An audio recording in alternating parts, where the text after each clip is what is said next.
All righty, here we go. It's a brand new Flyers Daily for the 30th of December, 2024. We're almost going to flip the calendar to 2025. As Flyers Daily is presented by Ticketmaster, Make More Memories Live. Bill Meltzer join us in just a second. I did tape Bill before the game, obviously a late game. So we'll discuss a lot of things about the week that was, the week that is, the Michkov benching in the Anaheim game and all that. But let's recap the Flyers-Kings game first. And Flyers fall to the Kings by a final score of 5-4. Frustrating game again against the Kings because the Flyers blow a 2-goal lead. Whereas in that game 10 days prior, Alexei Kolosov failed to cover a puck, was a little casual in covering a puck late in the second period, and Andrei Kopitar got it and scored and made it a 4-3 game. In this game, it was a mistake by Travis Konechny to try a drop pass, backhand drop pass, mind you, just inside the Kings' blue line. And it's a turnover to Warren Foegele, who goes the other way, gets the breakaway. Kolosov makes the initial save on the breakaway, but Foegele pots the rebound. And on that play, Konechny just cannot make that play in that spot, in that situation. John Tortorella talks about situational play all the time. Situational play is about where in the game, what the game is dictating at that time, when to incur risk and when not to, given those situations. And with just under 5 minutes to go in the second period, you're up 2 goals. The play there for Travis Konechny is to just chip that puck back deep below the goal line, get back it on your forecheck, and go from there.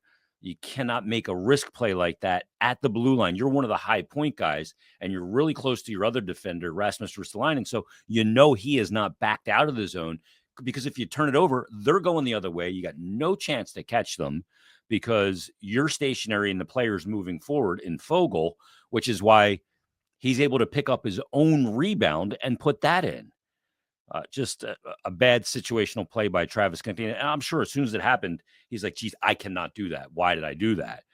He's trying to make a play, but in that situation, the right play is to chip the puck deep and live to fight another day. You're up 2 goals.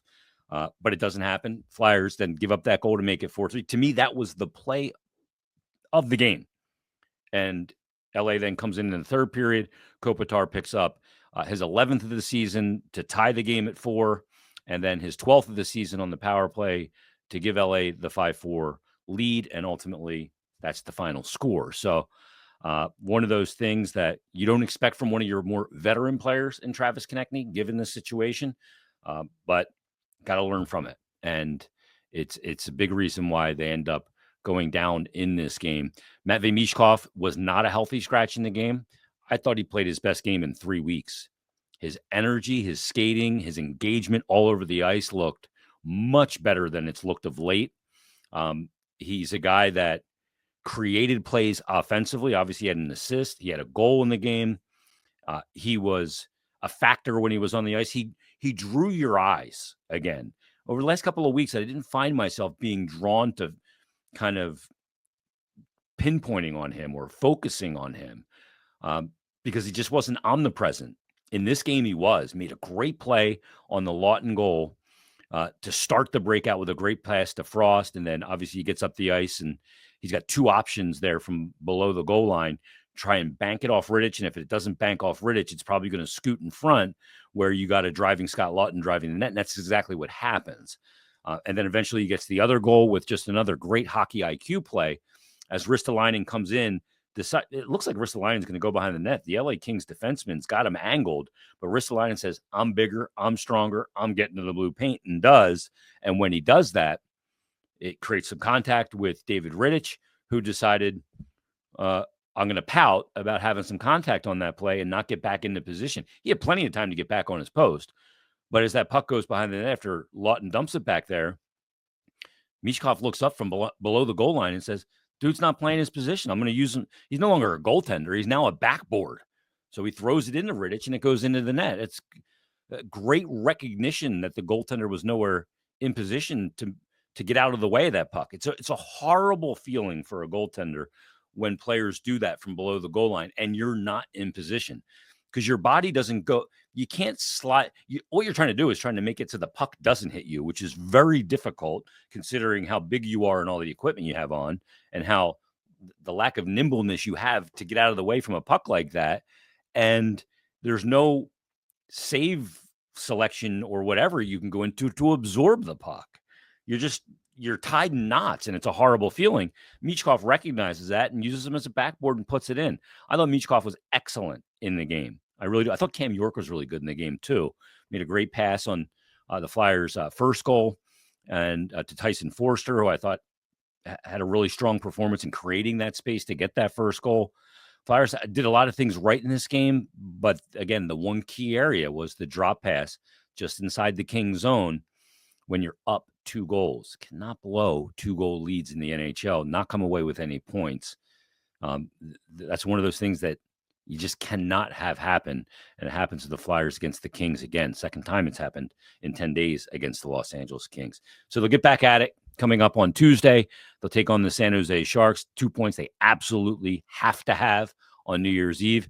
Then they'll go to Vegas a couple days after on Thursday, then fly back east, take on the Toronto Maple Leafs on Sunday, and then they'll return to Wells Fargo Center on the 7th to take on that Leafs team as well. So still on the road trip, you got Vegas and the Leafs, 2 really good teams, top teams in their division, and you got San Jose coming up on New Year's Eve, what you would deem as an inferior opponent, to be sure. Flyers did beat San Jose earlier this season.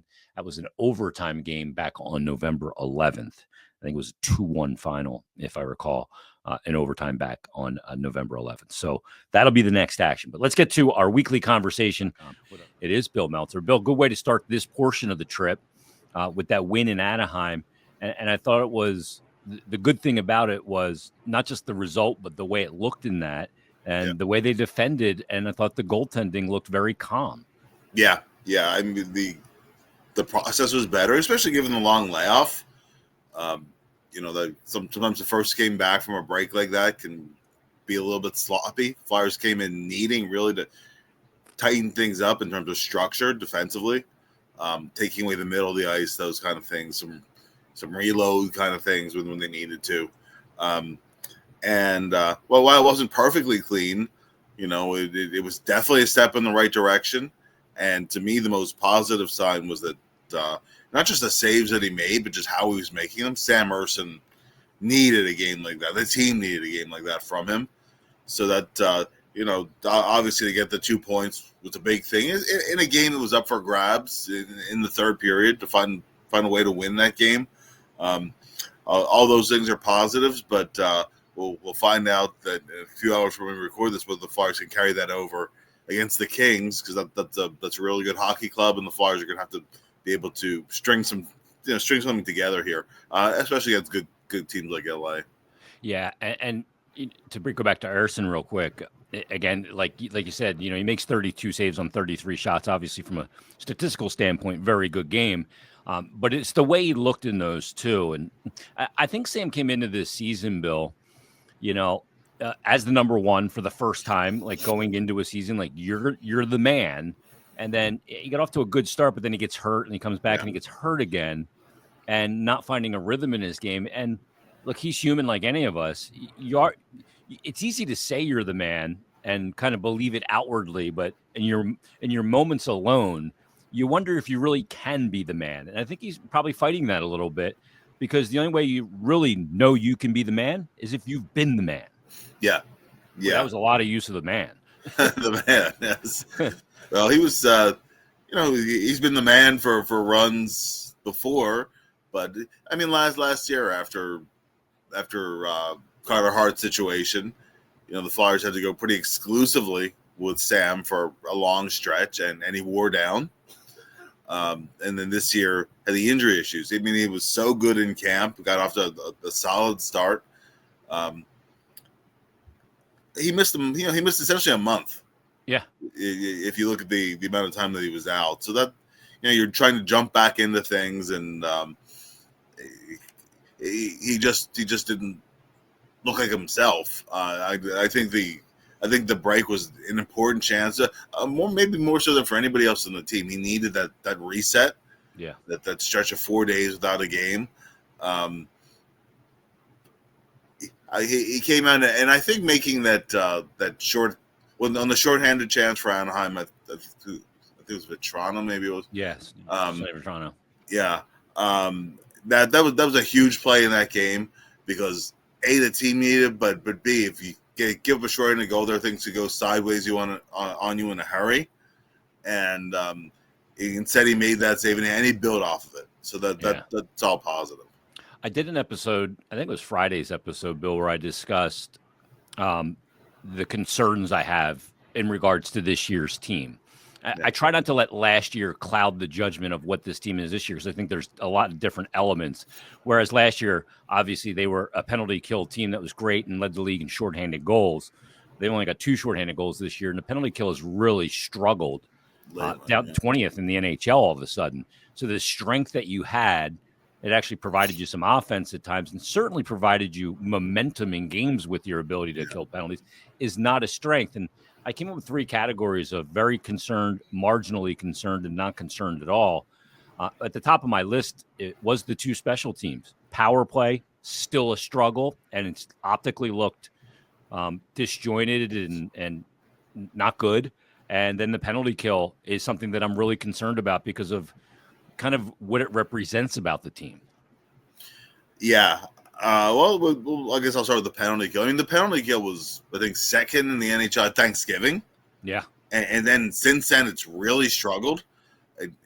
You're always going to have some ups and downs. It's been an unpleasant surprise as to how long the downturn has been. We're going on 5 weeks at this point that it's struggled pretty consistently for, and the 0 for 3 the other night. So that, on the whole, I think the penalty kill will bounce back, even to get back into the top half, approaching the top 10 of the league, because where they were at Thanksgiving was where we expected it to be.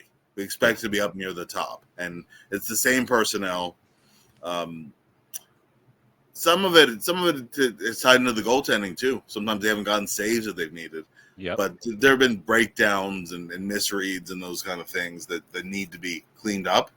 That was something in the Anaheim game that I thought was a step in the right direction, where they look strong on their kills. I wouldn't be surprised if the Flyers go off on a run, 19 of 20, 16 in a row, at some point in the relatively near future. I think it'll come back up again just because their bigger sample size has been that they're one of the better penalty killing teams in the NHL. But they have given up 2 empty net power play goals too. Yes. It doesn't help, but let's just add that in as part of this process too.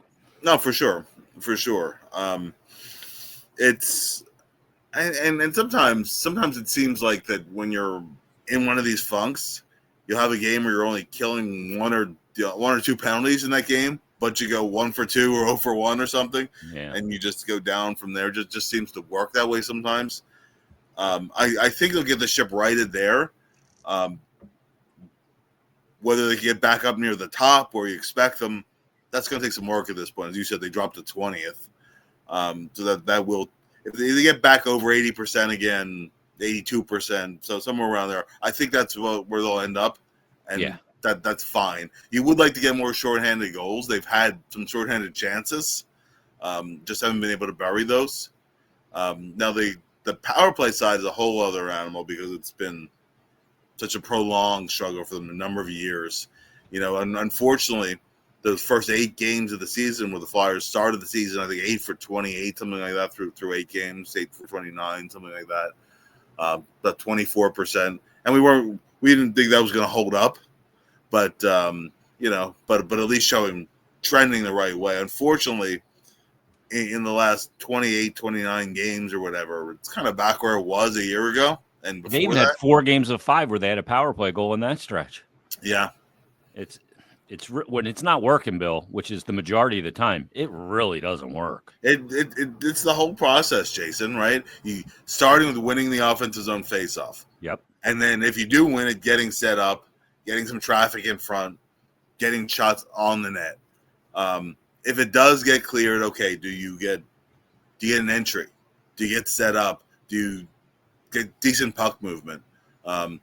Can somebody get a shot through from the point? Is there anybody there to deflect pucks? I mean, even if you're not scoring, you want it to at least create momentum, not be a negative momentum thing. Yeah.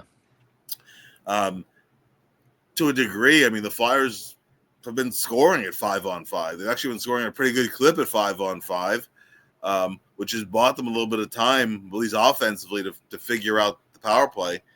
But coming out of that Anaheim game, it hasn't improved, and maybe maybe this will not age well, right? Maybe they'll go in LA and bag two of them out. They're going in the right direction, but I think in the bigger picture, it's a major concern. I think it has to be. Bill, one of the obvious big talking points has been the usage of Matvei Michkov, and we're taping this before the game. I don't know that he's going to be in the game or not, but over his last 7 games, he is a -11 over that stretch, team high, averaging 15 minutes of ice time. He's coming off a game against Anaheim where he didn't play in the third period, only played 9:01 in the game. John Tortorella talked about it. It's not punitive that he's sitting him down. He's noticing the player is lacking energy, and this was to be expected. I know, on social media, that he needs to play through this. But when somebody's in the water and struggling to keep their head above the water, do you pour more water into the pool, or do you pull them out of the water? Is kind of the thing.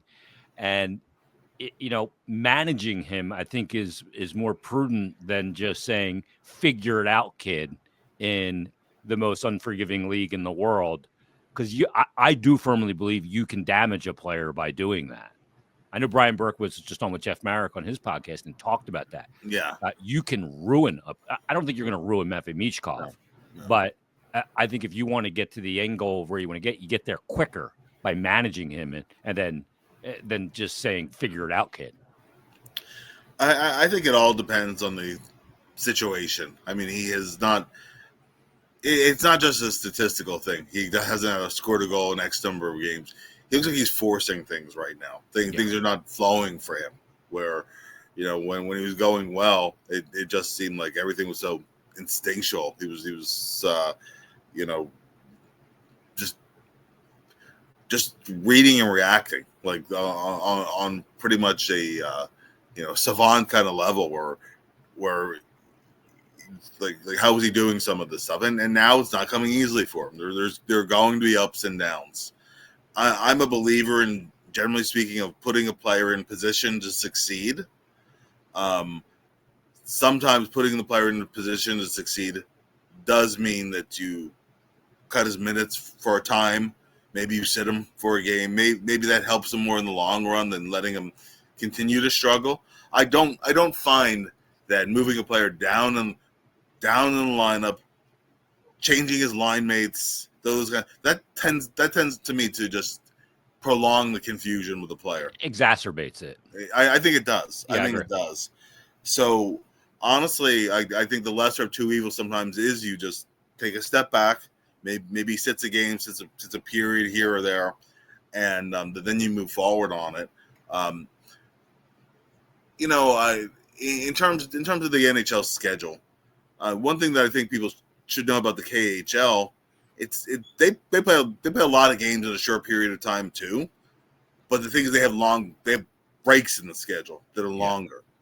So the NHL just had its mini break over the holidays, but in the KHL you'll have these international tournaments a lot of times, and even with the double IHF thing, it might be Russia against Belarus, but there's breaks in the schedule.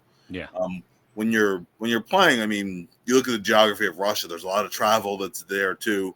There are segments of the season where games are compacted, but it's not like the NHL. You're not playing 82 games.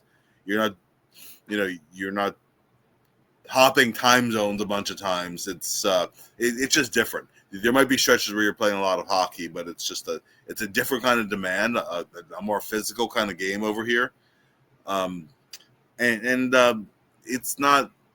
It's not totally unexpected that there are going to be some dry patches along the way. In the bigger picture, he'll be fine.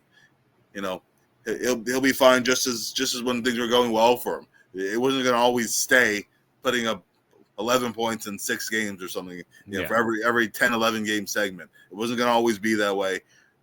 Same way the other way around. With him struggling right now, 6, 7 games, that's not going to happen forever either.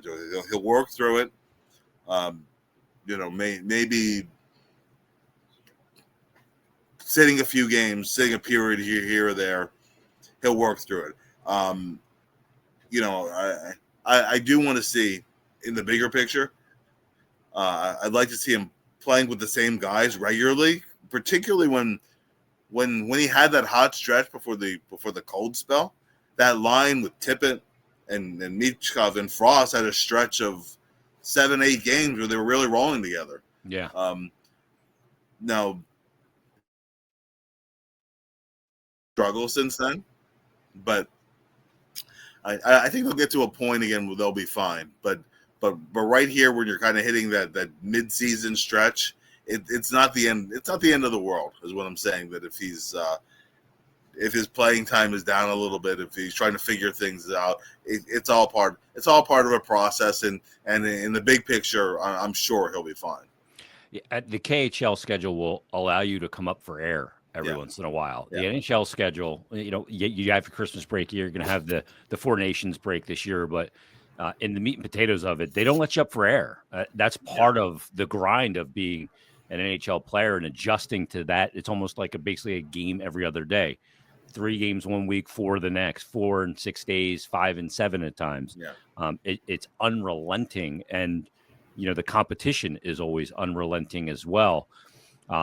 So I look at it and and I go, okay, I don't want to put this guy so far behind the 8 ball that he's just chasing it the rest of the season. I'd rather let him up for air and let him get back to being on a successful path quicker than doing that. Let me ask you about. I got a note the other day after the game from a guy who DM'd me. And there's a legion of Michkov fans that don't think he ever does anything wrong, and that if he had a better line mate, he'd have 3 times as many points. You know what I mean? And look, I'm a fan of Michkov too, and I want to see him succeed. But I think there's also you got to live in some reality that this kid is 20 years old. Yeah. And I get this note from a guy after he was benched in the third period. The analyst goes, "Is this what gets Torts fired?" And I just want to get your thoughts on this, Bill, because my first comment to the guys, do you think the general manager and the president and the coach don't all talk about, these situations should they arise as they're arising? Did Torts not mention to Danny, like, if he continues to struggle, I got to sit him? Like, these conversations happen every day. A coach and a general manager probably have in-depth conversations multiple times every day. Yeah. There's a communication path that's open there. Like, this isn't like Danny going, I can't believe you benched me. We had no clue you were going to do that. You're fired. It doesn't work that way. Yeah. And it's very rarely about very, very rarely about one player. I don't care who that player is. Yeah. And one play. Like, he benched him because of this turnover. BS. Yeah. No.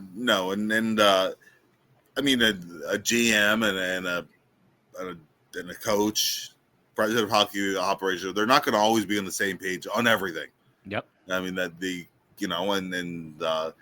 relationship has to be strong enough where they can agree to disagree sometimes. Usually GMs are not given to step into something on a lineup decision, benching a player, those kind of things. Sometimes it's bigger. It'd be bigger picture stuff ordinarily. He always says, like, don't ever surprise me. Yes. You know what I mean? Like, I don't want to be surprised by anything. At least if if it's going in that direction, keep me in the loop. Because I don't want to be blindsided ever. Exactly. And then, the people that are involved with this are people that are not shy about letting their opinions be known. Mm-hmm. And again, sometimes if they disagree, they might disagree at a louder volume, but it doesn't mean that anybody's losing their job over that. I mean, with John Tortorella, and it's something to discuss as the year winds down, where, given that where the team is in the rebuild, that he's coming up on where you either have to extend him or think about moving on, only because he's been in a lame duck situation before. Doesn't work. It rarely works. He had a bad lame duck situation in Columbus. Doesn't want to go through that again. Didn't Ken Hitchcock have that in St. Louis too? I think he did. Yeah, he did. And it just now listen, Barry Trotz won a Stanley Cup that way, and it said goodbye. It didn't extend me goodbye. but that ordinarily doesn't work out that way. And I mean, there's other things too. I mean, sometimes age is just a number, but when you look around the league, that John Tortorella is the last NHL active head coach who's born in the 1950s. The coaching game has gotten younger too. Yep. Where the team is at, those kind of things, we'll see where they are at the end of the season as to whether he's brought in for next year as the head coach or in another role or whatever. Those discussions to me are all down the road a little bit, but I don't think Matvei Michkov's situation right now is going to trigger something like a coaching change, anything imminently. I still think that the guy behind the bench right now is the guy who's going to have the reins for at least the remainder of the season. From there, you see. On the Christmas Eve episode, I had Keith Jones on, talked about exactly that. You can have differing opinions and you discuss them. And sometimes you win the guy to your side. Sometimes you don't. Sometimes you gotta be one to their side, or you find compromise in solutions as well. And the other thing I thought that was interesting, Jonesy has brought up quite a bit. We're not ready to contend now. We're not going to start grabbing guys to go, let's go for it right now. They're thinking big picture. And part of that big picture has also got to be the honest conversation of, is John Tortorella the guy next year going into that final year of his deal? If you're thinking big picture and being a multi-year cup contender, these are foundational blocks. Sure. And but you go, okay, if it's not Torts next year, then who is it? Who's available? Right. Who may be available? And pending their availability at that time, you strike. I know there's been, coaches that have, said, I would love to coach here, but it just never aligned with when they were available and when that team needed a coach. And the perfect coach may not be available at the right time for this team. So you got to consider all of those things. Another thing, I just want to get your thoughts on this, Bill. And this guy at DM me brought this up, and I see a ton of it. This is just Torts. He'll never give credit to a young player. He just wants to, to make that player defend and block shots. And I think that's just absolute baloney. I don't think Torts sits in his office and goes, this guy's getting too popular. Let me find a way to crap on him. You know what I mean? Yeah. Now, there's some players that won't get praised publicly. Morgan Frost is one of them. You know what I mean? He can play well, and he ain't going to get anything publicly.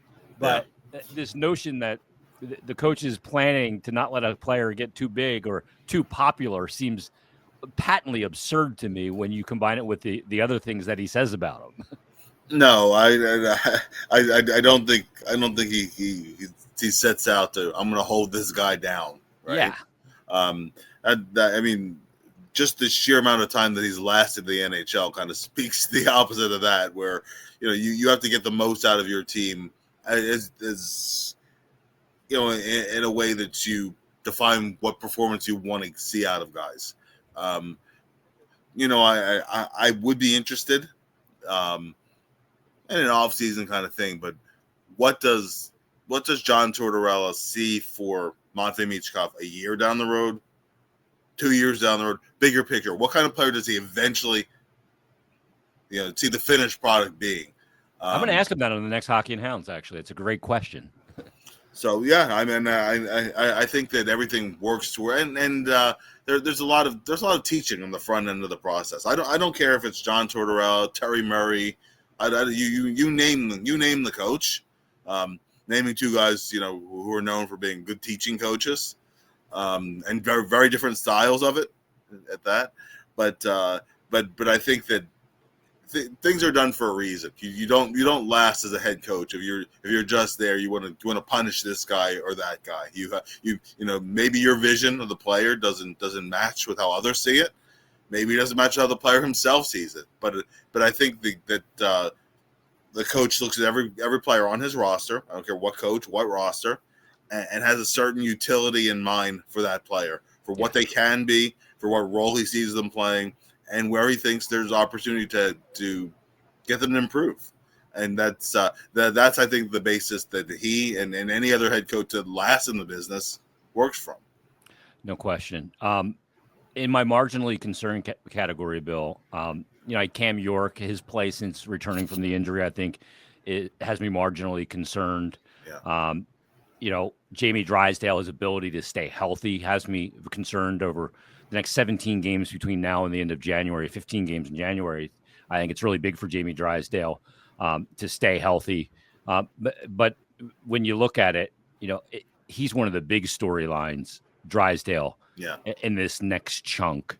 He's never going to develop, Bill, if he's constantly in and out of the lineup. Yes. You don't develop, coming back from always working your way back from injury. You got to find a way to stay healthy. It's so hard, and it can set a player back to where he never really gets on course. Yeah. Younger players, particularly, you have a number of years that are injury marred, or your performance is a little too up and down as you're trying to figure out who you are and what works for you at the National Hockey League level. My concern with Drysdale is twofold. One, of course, is the health picture, as you said. The other one too is he's using his feet better and getting more involved in plays, but let's be honest, that he needs to produce at a certain level offensively, because that is what he was drafted for, what they tried to develop him as, and they encourage him to be a guy who can kind of roam around the offensive zone, create things, use his speed, disrupt the opposite. He's never going to be a great defensive player. He's never going to be a shutdown guy, right? You want him to be good enough with his stick, replays well enough so that he's not hurting you. But being just adequate defensively is okay. You can live with that, but he's going to have to produce offensively, and not just a play here and a play there. There needs to be something a little bit more to me in the bottom line. Even if he's not right now, where he's a 40-point guy, you can look and say, okay, 2 years from now, it could be a 40, 45-point guy. Yeah. The talent is there, but he's not trending that way in terms of how he's actually producing. Maybe an odd game here and there. I really want to see the offensive side of his game blossom, because that's a player to me that I think he needs to be successful. Yeah. I agree, and with what you gave up, there's a lot. Yeah. There's a lot riding on it. I know Katargochi hasn't had the greatest season so far, and he certainly wasn't good in that game against the Flyers. But the thing with Drysdale too, like, you got to be on a power play where he nets 12 to 17 points on a power play too, to really accentuate his offensive skills, and that's not happening with this power play right now. So it's not all his fault, but none of the guys have helped it either. I just don't know. We're back to the stupid power play again. I can't stand this damn power play. It's driving me crazy. It's taking up too much rent in my head. Yeah. And frankly, at this point, it should not be. But I digress. Great stuff, Bill. Read Bill's work at PhiladelphiaFlyers.com and NHL.com. And we will be back tomorrow with another brand new Flyers Daily. We get set for the Flyers and the Sharks on New Year's Eve, final game of 2024. And we avoid the 10:30 puck drop at the Shark Tank. That's one of the great things. That is nice. That's very nice. Everybody, thanks for listening. Thanks for watching. We'll talk to you tomorrow on a brand new Flyers Daily.